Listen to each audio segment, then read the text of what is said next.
हा बिब्बा मी तापवते आहे, म्हणजे पेटवते आहे. हा पेटला की ह्याच्यामधून तेल पडायला सुरुवात होईल. तेलाचे थेंब असे टप टप टप टप ते ते बाहेर यायला लागलं तेल. ते बाहेर आलं की ते मग फरफर फरफर असं बाहेर पडतं.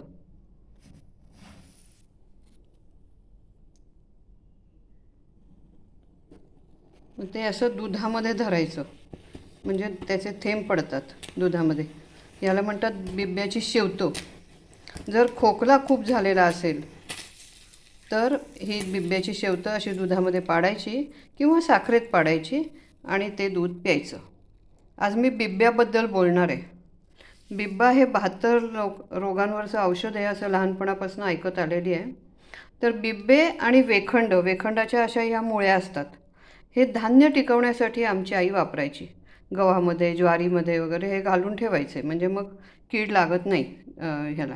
आता दाताला कीड लागलेली असली तर बिब्बा अडकित्याने घ्यायचा, तुकडे करायचे आणि त्याच्यामध्ये खोबऱ्याचं तेल आणि आणि काही नाही, ते एकत्र करायचं आणि कापसाने घेऊन ते आपल्या दाढेला किंवा दाताला जे काय दुखत असेल, किडलं असेल त्याला लावायचं. हा त्याचा एक दुसरा उपयोग झाला. नंतर बाळगुटी असते, तर बाळगुटीमध्ये सुद्धा एक वेढा बिब्याचा उगाळायचा असतो, म्हणजे मग बाळाला पुढे आयुष्यात जेव्हा केव्हा बिब्बा लागतो त्यावेळेला त्या बिब्याची कुठली भीती राहत नाही.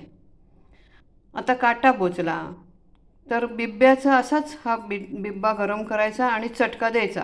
बिब्बा म्हणजे काटा काढून झाल्यानंतर ती बोच जी राहते त्याच्यावरती बिब्याचा चटका द्यायचा. किंवा पायाला काही काही असं होतं ना पावसाळ्यामध्ये, होतं काही, तर त्याला ते असे जळवात वगैरे असं, तर त्याच्यावरती बिब्याचे चटके द्यायचे. नंतर मुकामार लागला, एकदा एका माणसाला खूप मुकामार लागला होता. तर त्याची बायको सांगत आली एका वैद्याकडे की फार मुकामार लागला आहे, झाडावरनं पडला आहे वगैरे, पाठीला खूप दुखतं आहे त्यांच्या. तर म्हणाले बिब्बे ठेच आणि लाव पाठीला. आता जिथे केस असतात त्या ठिकाणी जर बिब्बा लावला तर उतू शकतो ना. तरीसुद्धा त्या बाईने ती हिंमत केली आणि तिने ते बिब्बे ठेचून त्याच्या पाठीला लावले. तो पाठोपाठ वैद्य गेले आणि त्यांनी त्याच्यावरती चुना लावला. तर चुना हा उतारा असतो बिब्याचा.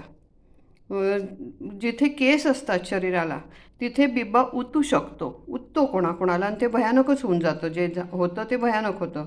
तर त्यामुळे लोक भितात बिब्याला, पण त्याची योग्य काळजी घेतली तर काही होत नाही. आता जिथे बिब्बे पिकतात त्या आदिवासी भागामध्ये, तिथल्या बायकांचा तर तो पिढ्यानपिढ्याचा व्यवसाय आहे.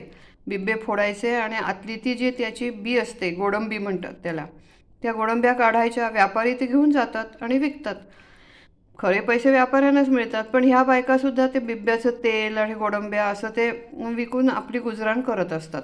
पण त्यांना काही होत नाही त्याच्यामुळे, किंवा झालं कधी तर ते तसंच चिंध्या बांधून हे करून बरं होऊन काम ते चालू ठेवतात त्या. तर इतकं त्या बिब्याला भिण्यासारखं सुद्धा काही नसतं, कारण त्याच्यावरचा उतारा चुना आहे. जर का जिथे केस नाहीत तिथे तळ हाताला म्हणा, तोंडात म्हणा, तळ पायाला म्हणा, बिब्बा लावला तर तुम्हाला काहीच होणार नाही आहे.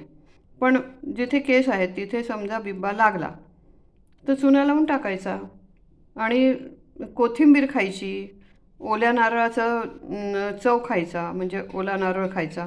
असं म्हणजे पोटामध्ये समजा घेतला आणि गळ्याला रॅश आला, आता हे आपण पाणी दूध घेतलं आहे, हे घेतलं खोकल्यावरती, तर खोकला थांबतो, पण मग घसा थोडासा लाल होतो. असा लाल झाला तर थोडंसं नारळ खायचा त्याच्यावरती.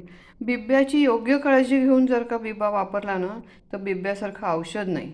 बिब्बा फार छान उपयोगी वस्तू आहे.